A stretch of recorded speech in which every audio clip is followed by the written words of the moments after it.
Yes, Nestor. Aga, magandang tanghali. Dito nga sa lugar ng Bulacan, halos 20 bayan pa rin ang lubog sa tubig baha. Epekto ito ng pananalaasa ng bagyong Egay na sinabayan pa nga ito ng height at habagat na pagpapakawala na rin ng tubig ng Bustos Dam.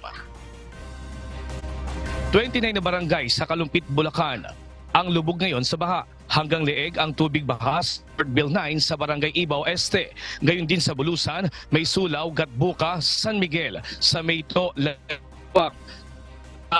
Na rin ang lumikas at lumusong sa tubig baha, bitbit ang kanilang mga gamit at mga damit. Sa Guni naman, 26 na barangay ang lubog sa baha.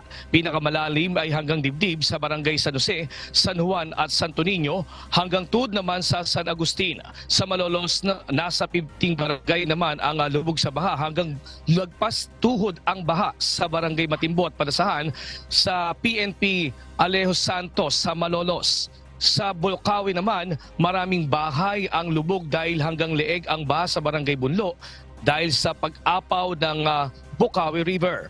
Sa bahay naman ng Balagtas sa Barangay Wawa at Panginay, hanggang lagpas bewang ang baha. Baha rin sa bayan ng San Ildefonso at San Miguel. Hanggang binti naman ang baha sa MacArthur Highway sa Barangay Tuktukan sa Giginto, harap ng munisipyo ng Giginto at Malolos Crossing. Samantala, marami din mga palaisdaan at bukid ang nalubog sa baha sa Barangay Panasahan at Matimbo sa Malolos at sa San Pablo sa Hagunoy. Aga sa ngayon ay base doon sa ginagawang report ng Bulacan PDRMC ay patuloy pa rin naman yung kanilang ginagawang rescue operation para sa mga kababayan nating gustong palikas doon sa kanilang mga lugar na apektado ng pagbaha at gamit nga yun ng gumagamit sila ng mga rubber boat at mga bangka, yung mga rescuer ng munisipyo, barangay at maging sa Bulacan PDRMC. Pero pagdating dito sa lugar ng ating pinuntahan dito sa Kalumpit, particular dito sa lugar na kinatatayon ko, dito sa Ibaw Este, makikita natin aga na talagang dito ay yung tubig baha ay dito ang tuhod. Pero pagka ididiretso mo to, mula dito sa Kalumpit ay dire-diretso na yan hanggang doon sa lugar ng Iba Hagunoy.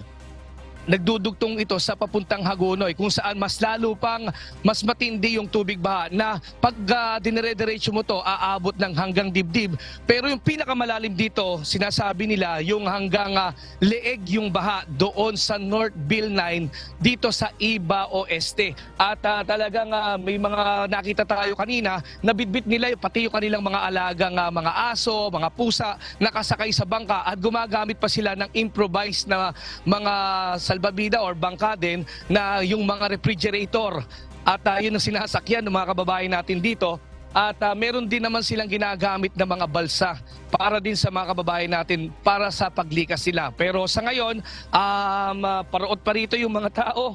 Mapapansin natin dito talagang aga ay nahihirapan talaga ang mga kababayan nating Bulakenyo lalo na dito sa lugar ng Ibaw Este sa Kalumpit, Bulacan. Aga.